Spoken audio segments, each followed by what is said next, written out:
Samantala, walang due process. Ito ang iginiit ni MILF Peace Implementing Panel Chair Mohagher Iqbal sa pagpapatalsik sa kanya sa pwesto bilang Minister ng MBHTE.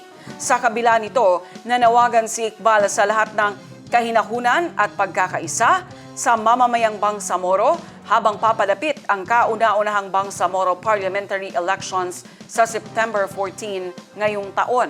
Ang News Now sa report.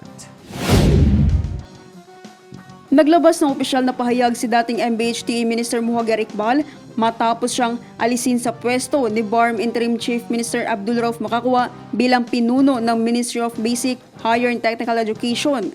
Sa kanyang statement nitong May 22, sinabi ni Iqbal na tinatanggap niya ang naging desisyon ng Chief Minister na tapusin ang kanyang termino bilang pinuno ng MBHTE epektibo noong May 18, 2026, kasabay ng pagbanggit na ang dahilan umano ng kanyang pagtanggal ay loss of trust and confidence sa kanyang leadership.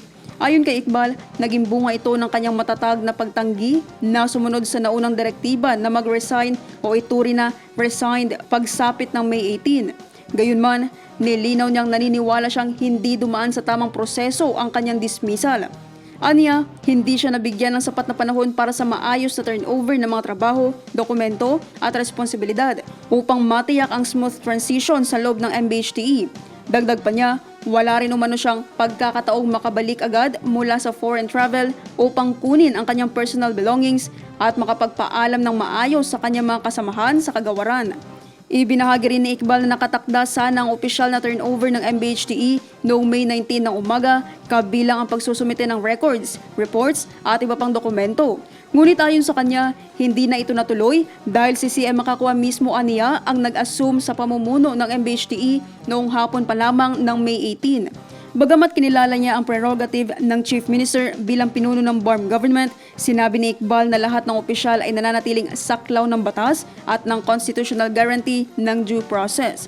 Binigyang diin din niya na wala siyang intensyong manatili sa posisyon kung hindi na siya pinagkakatiwalaan ng interim chief minister. Sa kabila ng nangyari, nanawagan si Iqbal ng sobriety, restraint at unity sa mamamayang Bangsamoro habang papalapit ang kauna-unahang Bangsamoro Parliamentary Elections sa September 14, 2026. Aniya, mahalagang mapanatili ang malaya at patas na halalan upang mabigyan ng pagkakataon ng Bangsamoro people na pumili ng kanilang lider nang walang external dictate o manipulasyon. Kasabay nito, hinikayat din niya ang international community na ipagpatuloy ang suporta sa peace process sa pagitan ng Philippine government at MILF at pangalagaan ang mga nakamit ng Comprehensive Agreement on the Bangsamoro. Sa huli, nagpasalamat si Iqbal sa mga empleyado at opisyal ng MBHTE para sa kanilang dedikasyon sa pagsusulong ng quality education at sa layuning matiyak na walang Bangsamoro learner ang maiiwan. Naphtali Velarde, iMinds, Philippines.